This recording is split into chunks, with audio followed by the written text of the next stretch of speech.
हैं ध्रुव राठी से। हम सब उन्हें उनके एक्सप्लेनर वीडियोस के लिए जानते हैं। तो हुआ ये कि उन्होंने हाल ही में अपने एक एआई स्टार्टअप का ऐलान किया और साथ में ये भी दावा किया कि भाई उसमें एक ऐसा फीचर है जो और कहीं नहीं है। लेकिन इंटरनेट की दुनिया में कुछ भी छिपता नहीं है ना? बस एक दूसरे क्रिएटर ने उनके इस दावे को सबके सामने चैलेंज कर दिया। ऑडियंस को कितना झूठ बोलता है आज दिखाता हूं तुम्हें, ध्यान से सुनना इस चीज को। 3 मेजर अपडेट्स हमने इस हफ्ते लॉन्च किए हैं एआई फिएस्टा में। हमने डाउनलोड रिस्पांस का बटन ऐड हुआ है कर दिया है। कई बार मन करता है कि जब भी कोई एआई बहुत लंबा जवाब देता है कि आप उसे पीडीएफ में एक्सपोर्ट कर पाओ बाद में। अब आप कर सकते हो इस डाउनलोड बटन पर क्लिक करके। और ये एक ऐसा फीचर है बाय द वे जो चैट जीपीटी भी ऑफर नहीं करता। तीसरा बिगेस्ट क्लेम, ये फीचर चैट जीपीटी भी ऑफर नहीं करता। लेकिन अगर मैं चैट जीपीटी पे जाऊं और इसे पूछूं हु इज ध्रुव राठी, तो मुझे इंस्टेंटली उसकी इंफॉर्मेशन दे देगा। और अगर मैं इसे बोलूं generate PDF for the above response, तो जो फीचर चैट जीपीटी भी नहीं देता है वो चैट जीपीटी ने एआई फिएस्टा से कॉपी करके दे दिया है। और अगर मैं इसे क्लिक करके डाउनलोड कर लूं और इसे ध्रुव राठी वाले ब्राउजर के साथ ही खोल दूं तो ये खुल भी जाता है। And this is how generative AI works. And the best part is Dhruv भाई का कोर्स है इसके ऊपर। आई थिंक भाई को खुद ही अपना कोर्स दोबारा देखना चाहिए एक बार। एंड ऑल सेट, सिस्टम है। क्रिएटर्स की दुनिया में जो विवाद होते हैं ना, वो सिर्फ ऑनलाइन नहीं रहते, कभी कभी ये असली दुनिया में भी पहुंच जाते हैं। और इसका सबसे बड़ा उदाहरण हाल ही में देखने को मिला एडटेक के जाने माने नाम फिजिक्स वाला के केस में। और देखिए, ये कोई छोटे मोटे आरोप नहीं है। एफआईआर में जो बातें लिखी हैं वो काफी सीरियस हैं। सोचिए, कश्मीर के एक इको सेंसिटिव जंगल में बिना रजिस्ट्रेशन प्लेट वाली गाड़ियों से शूटिंग करना और वहां के पेड़ पौधों को नुकसान पहुंचाने का इल्जाम, ये सब मिलकर एक बहुत बड़ी कानूनी मुश्किल खड़ी कर सकता है। लेकिन रुकिए, क्रिएटर्स की दुनिया में सब कुछ नेगेटिव ही नहीं होता। कभी कभी ना किसी विवाद से ही कुछ ऐसा कमाल का निकल कर आता है जो सबका दिल जीत लेता है।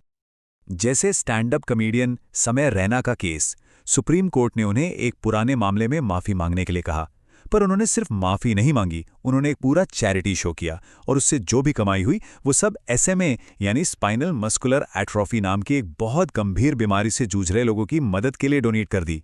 मतलब ये दिखाता है कि कैसे आपका इन्फ्लुएंस एक पॉजिटिव बदलाव भी ला सकता है। तो चलिए, क्रिएटर्स की दुनिया से अब थोड़ा आगे बढ़ते हैं और अपनी डिजिटल जिंदगी के उस हिस्से को देखते हैं जो थोड़ा डरावना है। एक ऐसी दुनिया जहां टेक्नोलॉजी हमारे लिए सबसे बड़ा खतरा बन जाती है। जरा ये नंबर देखिए, 500 से भी ज्यादा। ये उन प्राइवेट वीडियोस की गिनती है जो एक बहुत बड़े सीसीटीवी हैक में लीक हो गए। मतलब किसी की प्राइवेट जिंदगी सरेआम हो गई। तो सवाल यह है कि किसी की प्राइवेसी की कीमत क्या है इन हैकर्स के हिसाब से? बस कुछ हजार रुपए। ये चोरी की हुई फुटेज ऑनलाइन 4000 रुपए तक में बेची जा रही थी। और जानते हैं ये सब हुआ कैसे? एक बहुत ही मामूली सी गलती की वजह से। सोचिए, आप अपने घर पर नया ताला लगाते हैं और उसका पासवर्ड 123 रख देते हैं। ये बिल्कुल वैसा ही था। लोगों ने अपने सीसीटीवी के जो डिफ़ॉल्ट पासवर्ड्स थे, जैसे एडमिन या 123, उन्हें बदला ही नहीं। टेक्नोलॉजी से जुड़ा एक और किस्सा देखते हैं। यहाँ एक यूट्यूबर की सालों की मेहनत एक एआई की गलती से दांव पर लग गई। ये कहानी एक तरह से इंसान और मशीन की लड़ाई की है। और हाँ, कभी कभी डिजिटल दुनिया में की गई एक गलती का असर असल जिंदगी में बहुत भारी पड़ता है। यूपी में एक नाबालिग लड़की ने एक वीडियो बनाया जो वायरल हो गया और उसका नतीजा, उसे सुधार गृह भेज दिया गया और उसके माता पिता को भी गिरफ्तार कर लिया गया। सोचिए, एक वायरल वीडियो ने पूरे परिवार की जिंदगी को पलट कर रख दिया। चलिए ये नंबर देखिए, 38,000। ये उतने गैलन फ्यूल की मात्रा है जो अमेरिका में क्रैश हुए एक कार्गो प्लेन में था।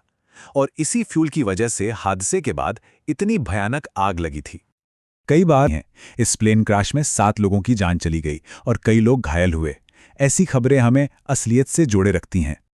ये जो लाइन है ना, उस शहर में आपका स्वागत है जहां हम प्रदूषित हवा के लिए प्रीमियम चुकाते हैं। ये सिर्फ एक लाइन नहीं है।